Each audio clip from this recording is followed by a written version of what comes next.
Bonjour les amis, nous commençons un nouvel épisode de Café avec Spiritisme et c'est avec une grande joie que Victor Hugo nous fait part de ses commentaires. Il nous dit « Aujourd'hui, nous allons commenter l'apaisement de la tempête. » L'épisode de l'apaisement de la tempête est très curieux.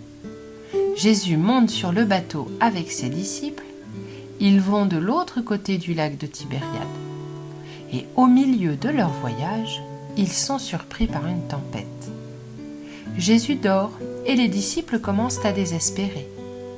Les apôtres le réveillent. Jésus calme les vents et après il demande aux apôtres « Ah, hommes de peu de foi, de quoi avez-vous peur ?» Ou encore, selon un autre évangéliste, « Où est votre foi ?» Voici des réflexions qui sont très importantes, à commencer par exemple par le fait que Jésus dormait. Bien que la tempête fasse rage, le maître était calme, il était serein, il était en paix. Il vaut la peine de mentionner que le Christ se sent concerné par certaines choses et pas par d'autres. Dans le cas de la tempête apaisée, pour lui, c'était un fait calme. Mais dans le jardin des Oliviers, il demande « Père, si tu veux, éloigne-moi de cette coupe, cependant que ce ne soit pas ma volonté, mais la tienne qui se fasse. » Bien sûr, la coupe n'est pas la mort, car Jésus n'aurait certainement aucun problème à se désincarner. Mais on ne peut pas non plus dire que ce serait cette coupe. Et parce que nous ne sommes pas encore en mesure d'évaluer quel genre de situation pourrait amener Jésus à dire cela. Nous soulignons ce passage de la coupe juste pour dire que le Christ n'est pas indifférent aux souffrances terrestres. Il s'en soucie, et c'est justement pour cela qu'il faut noter le fait qu'il dort dans le passage de la tempête apaisée. Donc, nous pouvons ici commencer à comprendre qu'à ce moment, Jésus était dans un niveau de confiance très élevé.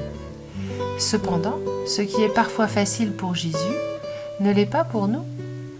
C'est une première possibilité à laquelle nous devons réfléchir. Il y a eu des situations comme celle de Gethsémani où Jésus va prier et il demande à Pierre, Jean et Jacques de veiller avec lui. Peu de temps après, le maître revient et ils dorment tous les trois.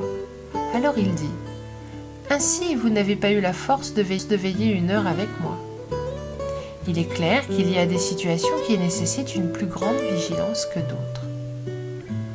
Nous pouvons comprendre que l'épisode de la tempête apaisée est une situation identique à celle d'un enfant qui apprend à nager. L'instructeur est là, il l'accompagne et lui dit de rester calme, qu'il n'y a pas à s'inquiéter. Il y a des choses qui sont naturelles, elles vont et viennent, il ne faut pas s'inquiéter.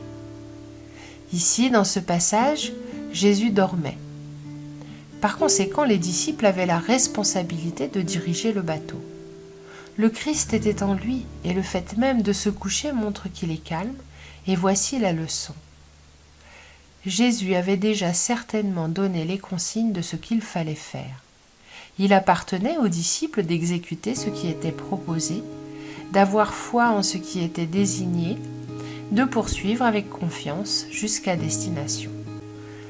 En transposant cela dans nos vies, nous voyons que lorsque nous sommes mus par la foi et que les vents des difficultés, des épreuves semblent se diriger contre nous, l'obéissance et la résignation sont les éléments qui nous maintiennent forts.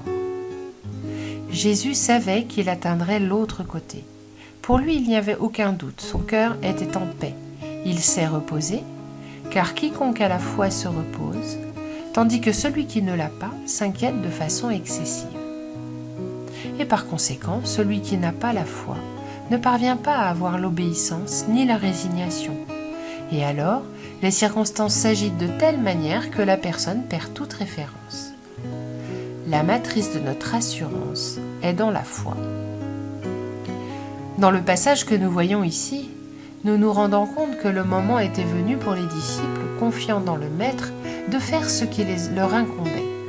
Jésus avait donné le cap, il leur restait à atteindre l'autre rive.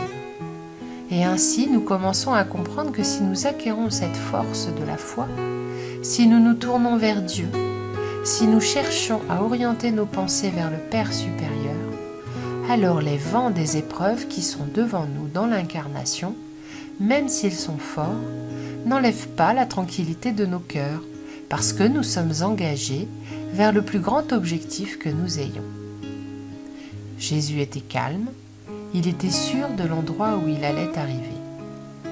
Et c'est à nous de réfléchir. Où voulons-nous aller ? Selon l'endroit où se trouve notre trésor, notre cœur y est aussi. Et selon la direction que nous donnons aux situations, elles seront plus ou moins stables, car nous devons nous baser sur ce qui peut nous sécuriser, sur ce qui peut nous soutenir face à ce que nous devons vivre. Nous devons prendre comme référence ceux qui comprennent. Jésus était calme et il est la référence, car il a un vrai sens de ce qu'est le danger. Nous avons encore peur de beaucoup de choses. Nous avons encore du mal à gérer beaucoup de choses. Nos limites sont encore très étroites. Mais en Jésus, nous avons une référence. Il n'est pas un guide et un modèle pour rien. Cela nous montre comment nous pouvons être dans ce processus. Cela nous montre la direction dans laquelle nous devons aller. Sois avec nous, Seigneur, et puissions-nous toujours être avec toi. Qu'il en soit ainsi.